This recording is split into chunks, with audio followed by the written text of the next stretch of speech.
이번에는 19번째 강의를 해봅시다. 제목은 성령받지 않는 신학, 성령받지 않는 신학입니다. 우리가 보통 신학이라고 한다면 성령 받은 사람이 성경을 보고 성경의 체계를 잡아놓으면 그게 신학이고 또 조직신학이고, 그래서 많은 사람들에게 성경에 대해서 아주 단출하면서도 핵심만 집어서 그들 하여금 하나님을 아주 편한 상태에서, 그리고 정돈된 상태에서 믿게 하는 그런 필요한 학문이다. 보통 그렇게들 알고 있습니다. 그래서 이 신학이라는 것이 기독교 처음부터 많은 신학들이 이론과 학설들이 나왔고, 그것을 많은 석학들이 모아져서 사람들의 의견들이 모아져서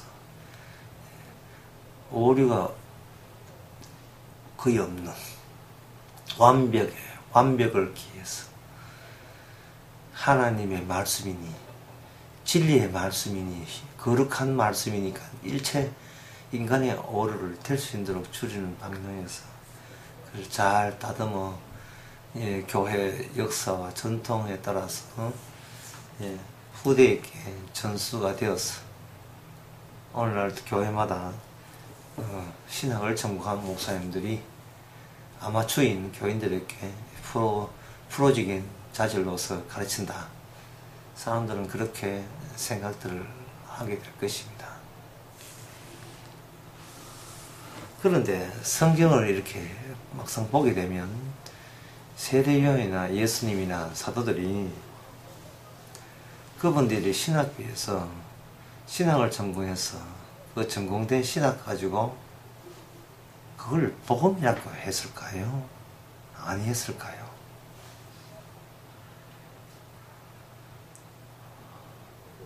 제가 알기로는 구원은 성령께서 복음을 가지고 사람을 건지는 걸로 알고 있습니다. 신학이 복음을 대체할 수 있느냐 하는 그 문제를 한번 중요시 여겨야 됩니다. 신학을 사람들에게 이야기하게 되면 사람들이 신학을 이야기해서 그래서 어떤 사람의 구원을 받았다면 어떤 논리에 가느냐 하면 성령께서 신학을 가지고도 사람을 구원해낸다 라는 논리가 만들어지게 되는 겁니다. 하나님께서 인간들이 많은 신학을 가지고도 얼마든지 사람을 건져낸다 라고 하늘나라에서도 그렇게 생각한다는 것이죠. 그런데 막상 이렇게 신학을 분석하고 신학을 공부하면서 정립해보면 신학은 성경의 복음하고는 전혀 다릅니다. 그리고 어떤 의미에서 정반대의 속성을 띠고 있습니다. 어떤 점에서 이 신학이라는 게 정반대냐 하면은, 복음이라 하는 것은 요한복음에 나온 말씀처럼 복음이란 아버지께서 내게 보내지 않는 자는 아무도 내게 올 수 없다 라는 것이 근본으로 이렇게 밑에 바탕으로 깔려 있습니다. 다시 말씀드리겠습니다. 복음이란 아무에게나 주는 것이 아니고 아버지께서, 그렇게 예수님이죠. 아버지께서 예수님께 보낸 자가 맞냐 안 맞냐를 판정 내릴 때 기준이 복음입니다.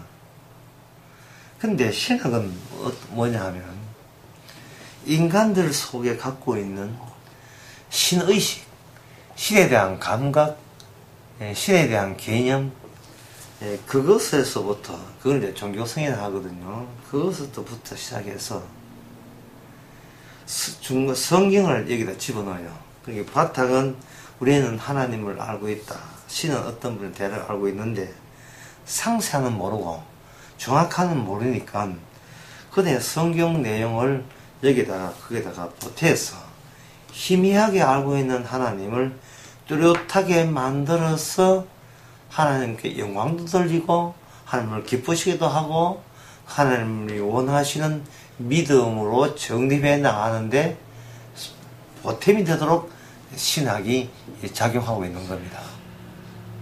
그러니까 제 말은 뭐냐 하면 신학의 출발점은 하나님도 아니고 예수님도 아니고 성령도 아니고 사람입니다. 그러면 사람들이 하나님을 안다는 것은 그냥 하나님만 안다는 게 아니에요.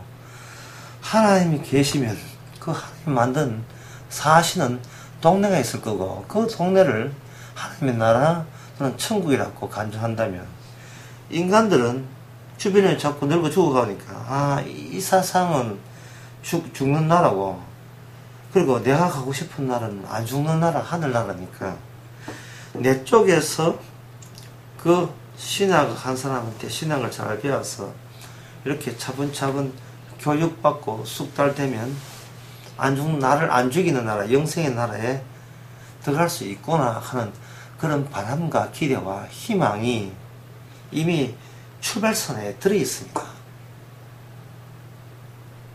그러면 이번 강의를 처음부터 다시 해봅시다. 아버지께서 내게 오지 아니하면 내게 아무도 올 수가 없다고 했어요. 요한복음 6장에서.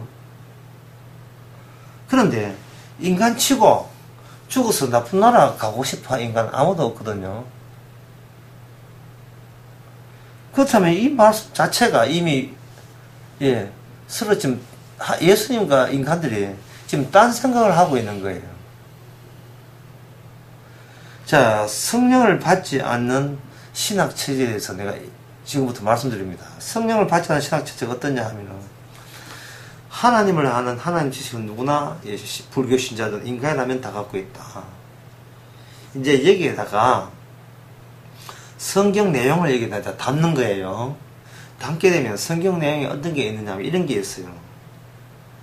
인간은 구원받을 능력이 없는데 하나님께서 성령을 보내셔가지고 믿음도 주시고 소망도 주시고 사랑도 주시고 그 받은 성령 가지고 예수님의 십자가를 믿게 하고 믿고 난 뒤에는 성령의 열매, 성령의 도우심으로써 성령의 열매를 많이 맺어서 그래서 천국 가는 백성 된다 라고 신학은 갈빈 신학이든 루트 신학이든 모든 신학은 그게 다 담겨 있습니다.